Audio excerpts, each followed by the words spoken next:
Hi, this is Ernie. I'm that guy who had $6 in his checking account to now having millions of dollars. Sorry about this. My allergy is really, really bad and I cannot breathe. So I decided to give this a try. And I don't sound as nasal as I used to be. And for those who are wondering, yeah, there's like a breathe right. Yeah, but you can get a generic brand like this at half the price and it works just as well. So no point in wasting money and getting the brand name. Anyway, today I want to talk about something that might be useful for you, especially those who are, rather than investing long time, maybe making trades or doing what I do, selling call options or put options in order to generate weekly income, because it's the mistake that I made. So last Friday was my birthday. My wife and I went out to eat and then we went to watch a movie. So we ended up rolling and checking out our options at the movie theater. I did not have a lot of time. I did not have my PC. So there was one mistake that I made, which I want to share with you so that you will not make the same mistake going forward. So let's go straight into SOXL. This is a very risky 3X fund. I have, I think, close to $400,000 in it, hoping that it will turn maybe 1.6 million or so in the near future. But some critical mistake that I made on Friday. So I want to share this with you. So hang in there and continue to watch. So for those who have never watched my video, so I sold my condo, put in $250,000, and I am selling put options as well as call options against what I have. The number seems like a little complicated, but again, put option, it's getting close because it's down quite a bit today. But, as you can see from my call option, yeah, it's almost becoming worthless. So I am up 3,000 or so. But when both of them expire on Friday, and for those who are new, I only sell weekly options, I'm going to get this much money and then that amount of cash. So it's going to be about $265,000. This is only 2 weeks since I started doing this. So $15,000 return in 2 weeks, it's really not bad. And this is something you should do while you are, if you have money and you have money to invest as well as know how to do options. So what is this critical mistake that I made? Let's go there. So let's go to the chart.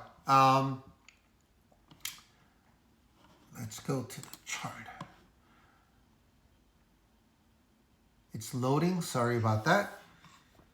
I'm going to talk about something that many of you might not be aware, but there's something called Bollinger Band.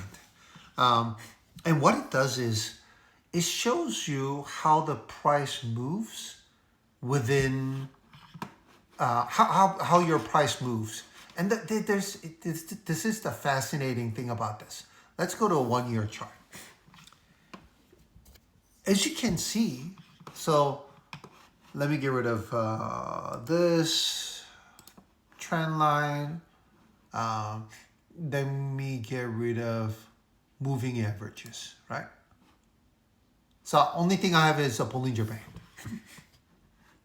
Oh, and then 50-day moving average, 20-day moving average. So it's easier for you to see.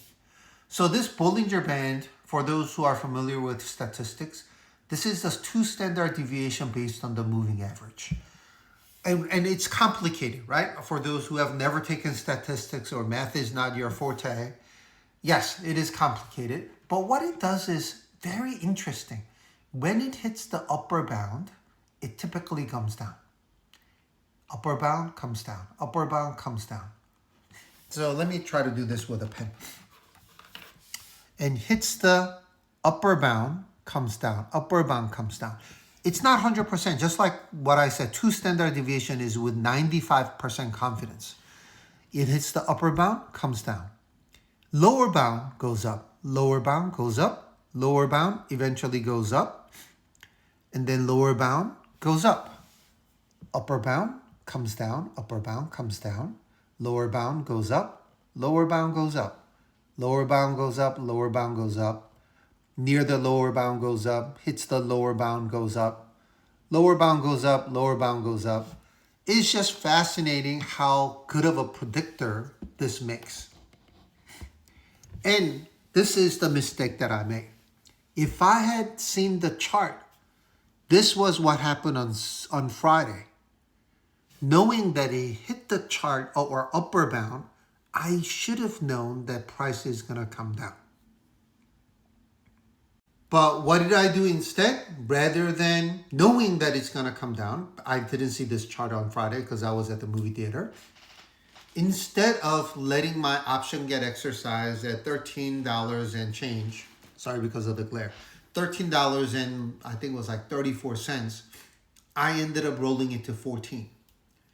Meaning, if I let it get exercised at 13, yeah, I'm going to capture, $15,000 or $16,000 in profit, and it will give me an opportunity to buy at a cheaper price, knowing that it hit the Bollinger Band. Not all the time, right? It's not 100%, but 95% of the times it will come down. And if you look at the price today, it's $12.50 some cents. So I could have bought it cheaper either yesterday or today and sell it do this all over again. And I should have maybe not sell the call or puts at that price and maybe do something differently. Maybe it will be a little more lucrative. But yes, I did not do my job of looking at the chart in the theater. I didn't want to interrupt a lot of people with my phone, but that is the mistake that I've made. And you might be asking yourself, does this really work well with everything else? So let's look at these. So this is Tesla. And this another beauty of this Bollinger Band is when it's narrow like this, it usually is an indication that it's gonna pop. So we'll talk about this in a little bit too. But when it's hitting, comes down. When it's low, it comes up. Low comes up. Upper bound comes down. Upper bound comes down. Upper bound comes down. It's like a clockwork. Upper bound comes down. Upper bound comes down. Hits the lower bound, comes up. Lower bound comes up. So this pretty much works with almost every single stock or ETFs you can think of. And this is actually an amazing tool. Why am I sharing this with you today? Because some of you have already asked me, what technicals do you look at? This is just one of them, one of many that I look, maybe one of 6 or 7 that I look. But this will determine how you want to, whether you want to close your options or you want to sell options, how closely to the money, in the money or out of the money, OTM or ITM, you want to sell your options in.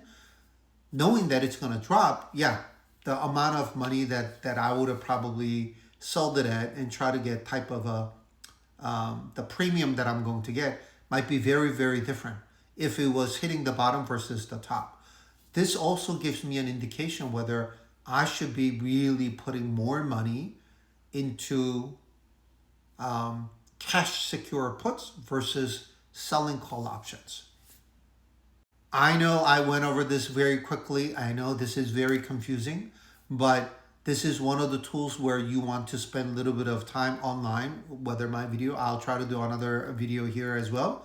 But this is one of the tools that you should definitely learn because it is an extremely good indication of, or help you strategize about selling or, selling which options, whichever options that you want to sell. And sometimes enables you to find an attractive entry price when you're not sure when you should get it and make an investment. Hopefully this is useful. Don't forget to follow. Don't forget to like. Don't forget to repost. If you have any specific questions, please send me or comment, as I'm really, really behind in my direct messages, but I'll try to get there as much as I can. And for those who are in Dallas, Fort Worth area, I'm looking for a pickleball partner. So if you are, just send me a message and maybe we can link up and play together. And sorry about the nose pad. I'll see you guys soon.